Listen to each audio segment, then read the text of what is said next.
আমরা আল্লাহকে পাবো কিভাবে, এটা বড় প্রশ্ন না? যে আল্লাহর কাছ থেকে, যে জান্নাত থেকে আমরা পৃথিবীতে চলে আসলাম, সেই জান্নাতে যেতে হলে তো আমাকে আল্লাহকে পেতে হবে। আল্লাহকে পেতে হলে আমার কি কি করণীয়, খুব শর্ট করে আমি কয়েকটা পয়েন্টস আপনাদেরকে শেয়ার করছি। এক নাম্বার, আল্লাহকে পেতে হলে অবশ্যই তার নবী মুহাম্মদ সাল্লাল্লাহু আলাইহি ওয়াসাল্লামকে অনুসরণ করুন। এছাড়া আল্লাহকে পাওয়ার দ্বিতীয় কোনো পথ নেই। আল্লাহকে পেতে হলে অবশ্যই তার নবী মুহাম্মদ সাল্লাল্লাহু আলাইহি ওয়াসাল্লামের আদর্শগুলো জীবনের প্রতিটা ক্ষেত্রে বাস্তবায়ন করতে হবে। চলাফেরা, ওঠা বসা, খাওয়া দাওয়া, ইস্তেঞ্জা করা, মুআমেলাত, ব্যবসা বাণিজ্য, অর্থনীতি, সমাজ, রাষ্ট্র, সব ক্ষেত্রে আপনাকে মুহাম্মদ সাল্লাল্লাহু আলাইহি ওয়াসাল্লামের তরিকা, আদর্শটাকে ফলো করতে হবে। তাহলে আপনি আল্লাহকে পাবেন ইনশাআল্লাহ। যে ব্যক্তি আল্লাহকে পেয়েছে সে দুনিয়াও পেয়েছে, আখিরাতও পেয়েছে। যে আল্লাহকে পায় নাই, দুনিয়াও বরবাদ, আখিরাতও বরবাদ। এক নাম্বার তাহলে কি কাজ? আল্লাহ পাকের সর্বশেষ নবী মুহাম্মদ সাল্লাল্লাহু আলাইহি ওয়াসাল্লামকে অনুসরণ করা, তার আদর্শ মেনে চলা, এক নাম্বার। দুই নাম্বার হচ্ছে 5 ওয়াক্ত নামাজ। আল্লাহকে পেতে হলে নামাজ লাগবে। নামাজ নাই, আল্লাহ নাই। ওয়াস্তাঈনু বিস-সাবরি ওয়াস-সালাহ, তোমরা সবর এবং সালাতের মধ্য দিয়ে আল্লাহর সাহায্য প্রার্থনা করো। আমরা এই জন্য নামাজে বলি ইয়াকা না'বুদু ওয়া ইয়াকা নাস্তাঈন, আমরা শুধু আপনারই ইবাদত করি এবং আপনার কাছেই সাহায্য প্রার্থনা করি। আল্লাহকে পেতে হলে নামাজের কোনো বিকল্প নাই। আল্লাহকে পাওয়ার তৃতীয় একটা মাধ্যম বলে দিই আমি, সওম বা রোজা রাখা। অল্প সময় ঘুরিয়ে নিচ্ছি, সওম বা রোজা রাখা। রোজা কেন আল্লাহকে পাওয়ার মাধ্যম জানেন? কারণ রোজা রাখা অবস্থায় আমরা কিন্তু গোপনে পানাহার করি না, করি? আমরা রোজা রেখেছি, গোপনে কিন্তু পানি খেতে পারি, কেউ দেখবে না। গোসল করছেন, আপনি পানি খেতে পারেন, কেউ দেখবে? দেখবে না। লুকিয়ে লুকিয়ে আপনি কিন্তু খাবার খেতে পারেন, কেউ দেখবে না, বাসায় কেউ নাই দেখার, কিন্তু আপনি খান না। আপনি সবর করেন, সহ্য করেন, একদম সূর্যাস্তের সময় গিয়ে আপনি ইফতার করেন। এই যে কাজটা আপনি কেন করেন? কারণ আপনি ফিল করেন যে আল্লাহ আপনাকে দেখছেন।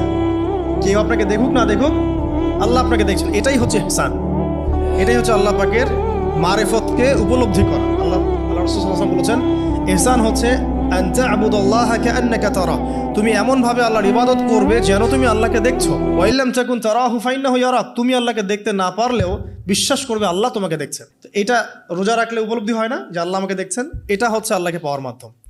এই জন্য রমাজানের রোজা অবশ্যই রাখবো ইনশাআল্লাহ। পাশাপাশি এই যে সোমবার, বৃহস্পতিবার বা এই যে মাসের 3 দিন আইয়ামে বীজের সওম আছে, 13, 14, 15, আরাফার সওম, আশুরার সওম বা নফল সওম, এগুলো রাখার অভ্যাস করলে আল্লাহকে পাওয়া যাবে ইনশাআল্লাহ তাআলা। আল্লাহ পাক আমাদেরকে বেশি বেশি সওম রাখার তৌফিক দান করুন। এবং আমাকে, আপনাদের সবাইকে বিগত জীবনে আমরা যারা বিভিন্ন সময় সওম রাখি নাই বা রাখতে পারি নাই, বা বিভিন্ন সালাত পড়ি নাই, পড়তে পারি নাই, এগুলোকে হিসেব করে আদায় করার তৌফিক আল্লাহ পাক দান করুন, আমিন। 4 নম্বর একটা মাধ্যম বলে দিই আল্লাহকে পাওয়ার, সেটা হলো তিলাওয়াতে কোরআন। কোরআন তেলাওয়াত যে যত বেশি করবে, অর্থ উপলব্ধি করে পড়বে, সে আল্লাহ পাককে চাক্ষুষ পাবে ইনশাআল্লাহ। মানে আল্লাহ রাব্বুল আলামিন একটা চিঠি দিয়েছেন, মনে করেন আপনাকে, আপনার একজন, কথার কথা এক্সাম্পল দিচ্ছি, যে আপনার কোনো একজন বন্ধু আছে অনেক দূরের কোনো দেশে, তা আপনি তাকে দেখেনও নাই, আপনি তাকে চিনেনও, মানে আপনি তার চেহারা দেখেন নাই, তাকে চিনেন না, তার সাথে যোগাযোগের মাধ্যম হচ্ছে আপনার চিঠি বা মেসেজ, ঠিক আছে? এখন সে আপনাকে কিছু মেসেজ পাঠালো, এই মেসেজের মধ্যে সে কিছু ইনস্ট্রাকশন দিয়েছে যে এইগুলো করতে হবে, এগুলো করতে হবে, বা আপনার প্রতি ভালোবাসার ইজহার করছে। এখন এই মেসেজটা যদি আপনি পড়তে পারেন, তাহলে আপনি আপনার বন্ধুর সাথে একটা কানেকশন তৈরি করলেন না?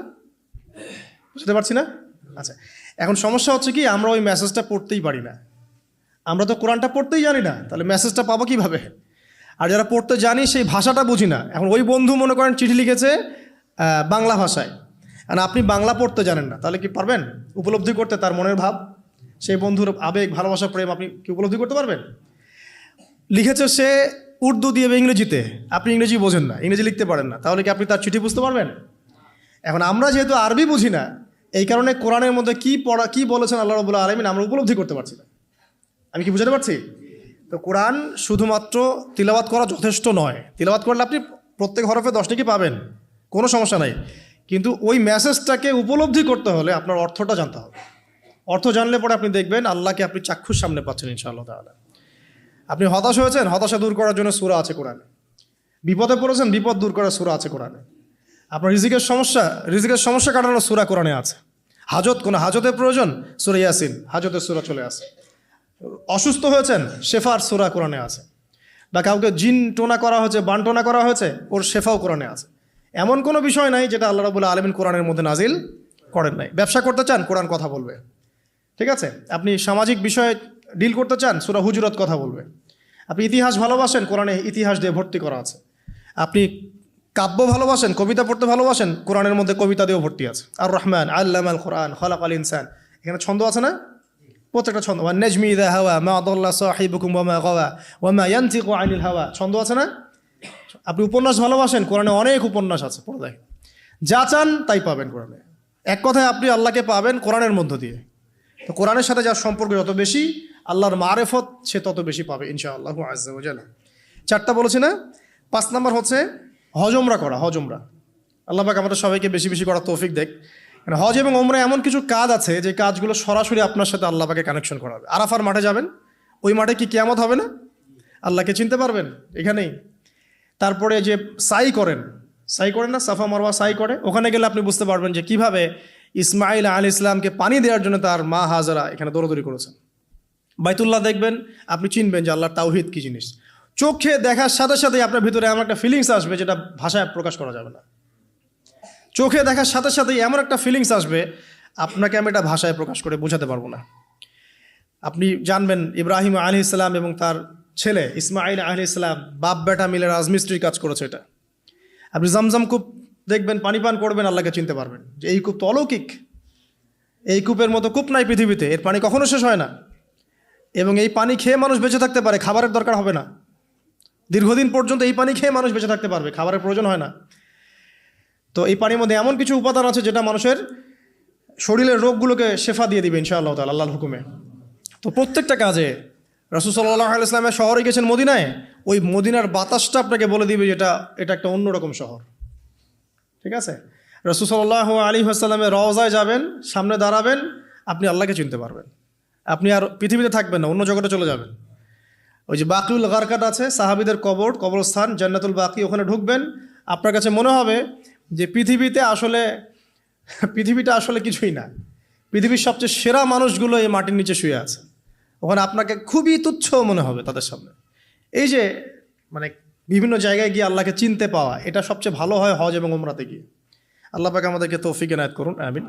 তো এটা একটা আল্লাহকে পাওয়ার নিদর্শন। যাদের হজ ফরজ হয়ে গেছে অবশ্যই হজ করে ফেলবেন, আর যাদের সামর্থ্য আছে তারা বেশি বেশি উমরা করবেন। নবী সাল্লাল্লাহু আলাইহি ওয়াসাল্লাম বলেছেন, এক হজ পরের হজের মধ্যে যত গুনাহ মাফ করিয়ে দেয়, এক উমরা পরের উমরার মধ্যে যত গুনাহ সেগুলোকে মাফ করিয়ে দেয়। আল্লাহ পাক আমাদেরকে এই আমলগুলো করার তৌফিক এনায়েত করুন।